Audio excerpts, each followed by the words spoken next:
We just walked through the Catacombs of Priscilla in Rome, and we're now standing in a park just over the catacombs. There are many catacombs in Rome, and these were places where the earliest Christians were buried. There are also Jewish catacombs here in Rome, Which are even older. The Catacombs of Priscilla occupy about 10 kilometers, or more than 5 miles, of burials. This is a labyrinth of narrow passageways directly below the park that we're in. So if we were to dig down, we would hit the natural tufa, the stone of Rome, which is a soft material, which is why it was ideal for this kind of excavation. And what's amazing is that the passageways are stacked on top of each other, and the catacomb is in certain places 3 stories deep. So here we are in the north of Rome, and the reason that the catacomb is located here is that this was the villa of a wealthy Roman woman named Priscilla, and it seems she donated the land as a place where at first her family would be buried and then eventually the Christian community. By the 5th century, a lot of people were buried here. Some 40,000 tombs have been located. So imagine walking through a very dark passageway, a low ceiling, a rough earthen floor, and on either side of the narrow hall, horizontal niches that are just long enough to accommodate a body. Some are quite short and held children, and some are longer and would have held adults, and many of them are stacked one atop the other. Wealthier people would have excavated a space large enough to place a sarcophagus in, but most of the tombs are for the poor, and these are simply bodies that were swaddled in a shroud and placed into these shelf-like slots, which were then covered over with a slab of marble, or for the poor, just simply tiles of terracotta. All of that would then be covered over with a layer of plaster, which were often painted. The larger rooms have the name Cubiculum. The horizontal shelves for burial are referred to as loculi. And now when we visit, the tombs are all empty and uncovered. And we think this is because there was grave robbing and people were hunting for relics, which makes sense because some of the people that were buried here were martyrs. Right, they were killed for being Christians. And their remains then had spiritual importance and power. Now, there is a kind of myth or legend around catacombs that they're a secret place where Christians practice their Christianity during times of persecution. But the catacombs are burial places. They were well known to the Christians in the community. And it's also important to remember that there were episodes of persecution against Christians, but also times when Christianity was somewhat tolerated. It's not until 313, when Constantine issues the Edict of Milan, that Christianity becomes tolerated within the Roman Empire. The catacombs themselves seem to go on endlessly, passages branching off with tombs as far as the eye can see. But what's especially important is that these are the locations where we find the earliest Christian art.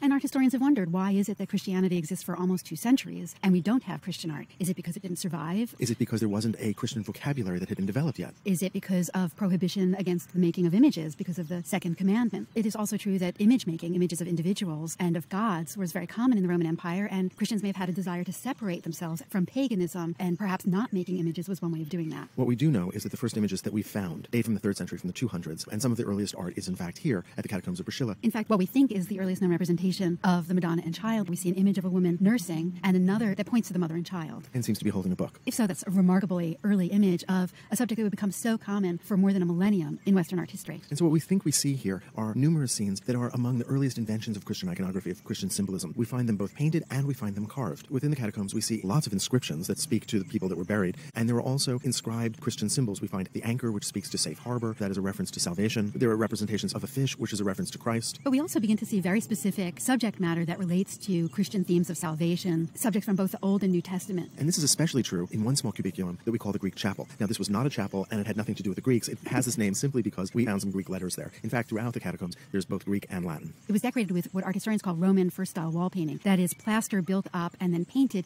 to imitate marble panels. There's an attempt to make this a very rich space. This must have been one of the oldest parts of the catacombs because it is adjacent to the basement of the original house that had been owned by Priscilla. It is lavish, but it is also small. It would have held several sarcophagi for members of this family, and there were meals that were taken in these spaces as part of a memorial to the dead. There are so many scenes here. There are scenes from the Old Testament, there are scenes from the New Testament. They refer to divine intervention, to figures who suffered on account of their faith, including the story from the book of Daniel of 3 youths in the fiery furnace. The story from the Old Testament is that these 3 youths were asked to worship a pagan golden idol, and they refused and were sentenced to be burned alive, but were saved. You can see why this was a subject that really appealed to early Christians who at various times were persecuted for their faith. There are also New Testament scenes. There's the adoration of the Magi, there's the resurrection of Lazarus. These are scenes that refer to the miracles that Christ performed during his life. And very often in early Christian imagery, we have an emphasis on the teaching of Christ, on the miracles that he performed. And it's really only later that we get the subjects that we're more familiar with of the crucifixion or the resurrection. A good example of the way that the portrayal of a scene has changed is the sacrifice of Isaac. This is an Old Testament scene, and in this case, we only have a partial view. The bottom portion has been destroyed, but what remains shows Abraham in the center and Isaac off to the right carrying wood. This is different from what is normally depicted in later Christian art, where we generally see Isaac about to be killed by Abraham. Abraham's wrist stayed by an angel. And you could ask, why would the first Christians be painting this Old Testament subject of Abraham and Isaac? The first Christians looked back to the story of Abraham and Isaac as a type of Christ. That is, Abraham's willingness to sacrifice his son foreshadowed God's willingness to sacrifice his only son, Christ, for the salvation of mankind. But one of the most interesting scenes is a scene that is called the breaking of the bread. And this might at first glance look a bit like a Last Supper. We see a still life, a long table, and 7 men seated behind it. So we don't have the 12 apostles and Christ. Simultaneously, there are 7 baskets, 3 on one side and 4 on the other, filled with bread. There are fish on the table, and so there seems to be a reference here not not only to the Eucharist, but also to the story of the multiplication of loaves and fishes. Both a reference to a miracle that Christ performed during his life, which is typical in early Christian iconography, but also perhaps a reference to the liturgy, that is to the practice of the Eucharist, of the bread and wine being taken as the body and blood of Christ. What we're seeing here is the invention of Christian iconography. These are scenes that have not yet been set, that have not yet been clarified. But looking at that particular image is really quite marvelous to see the foreshortening of the dishes on the table seen in space. And it reminds us that these are people that would have had access to very sophisticated Roman painting. The other cubiculum that we wanted to talk about is known as the Cubiculum of the Veil. And this is because there is a depiction of a woman in a veil in this chapel. It's actually the same woman being depicted 3 times, a reference to the woman who is deceased, who is buried in this space. On the left, we see her being married with a seated bishop officiating. On the right, we see her seated in a chair nursing. And we think that the chair is actually the chair that was used for childbirth as well. So we have a reference to her marriage, to her motherhood, and then we see her again in the center,